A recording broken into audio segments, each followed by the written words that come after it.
So, Murez Zimbabwe, back to Nyaya Tagwirei, because Nyaya Tagwirei is a very important thing right now in Zimbabwe. So, first of all, Tagwirei, he was airlifted out of the country because Mukomana wabatwa nechigwere chasina exposed to the people, tell the people what it is, but then by my circulations, poison, etc. Right?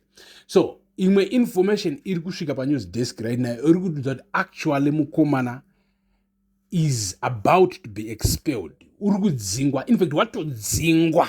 So, like the people, vanoziva Mnangagwa faction, apa tichitaura zveZANU-PF as a whole, tikutaura half, in fact, haimbozi half yeZANU-PF, tikutaura 1/4 yeZANU-PF inova inonziyo Mnangagwa faction, because Mnangagwa faction is mainly made up nevanhu vari too rich, very rich because of, proximity to power, proximity to the presidency, and capturing state resources.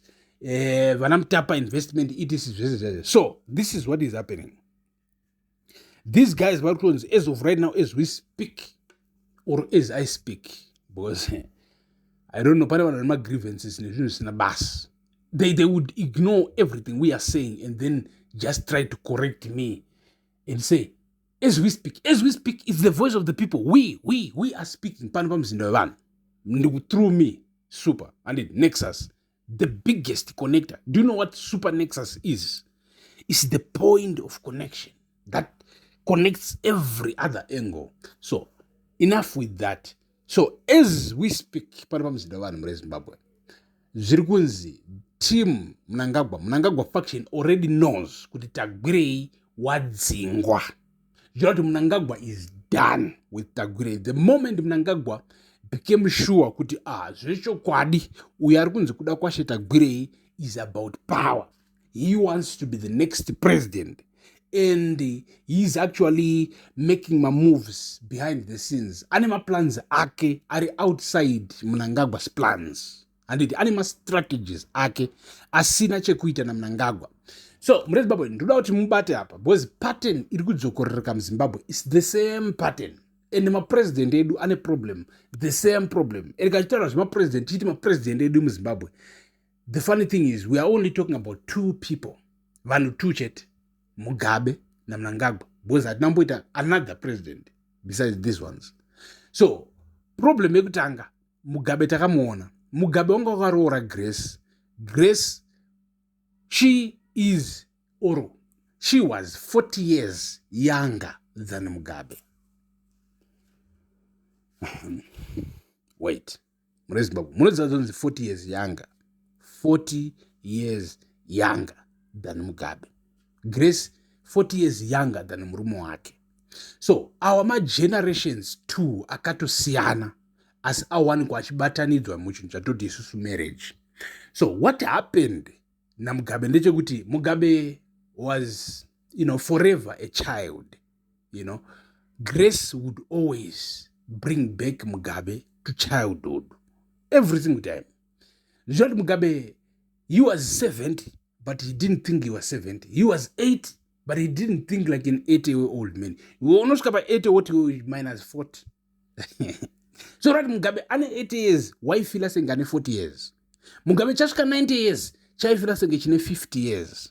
And it because of who he was married to.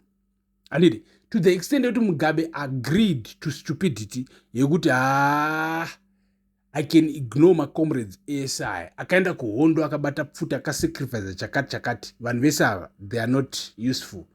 They actually don't think. They are nothing. Mukadzi wangu ndiye wanda kuda kusira chigaro cho president. He did that. It's not a dream. So we're not talking about something that didn't happen. Zvakaitika. Andidi.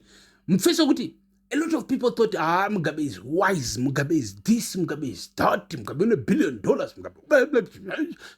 But Mugabe was stupid enough to believe in his head kuti zveshuwa anogona kusira mukadzi wake chigaro cheupresident, chigaro cheutungamiriri muZimbabwe. And then now tina Mnangagwa. Oyo. Nobody believe, nobody. Faction. They don't even see it themselves.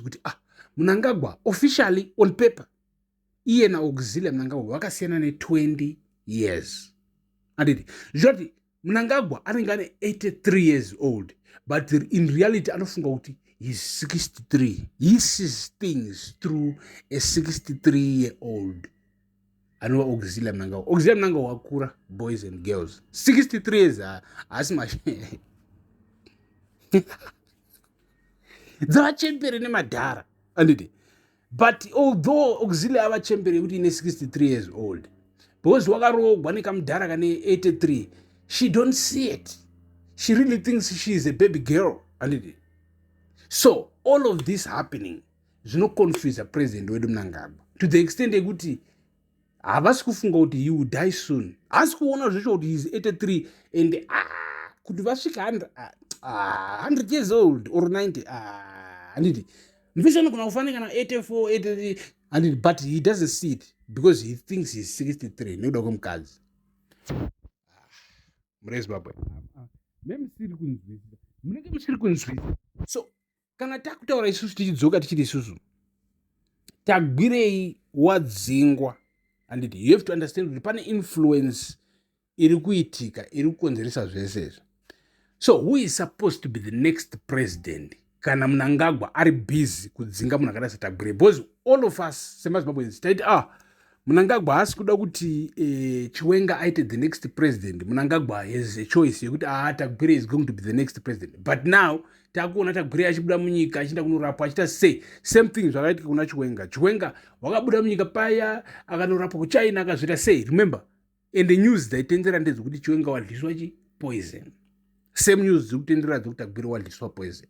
So kana Mnangagwa akuramba also kuti Tagwirei aite next president, who is he thinking would be the next president?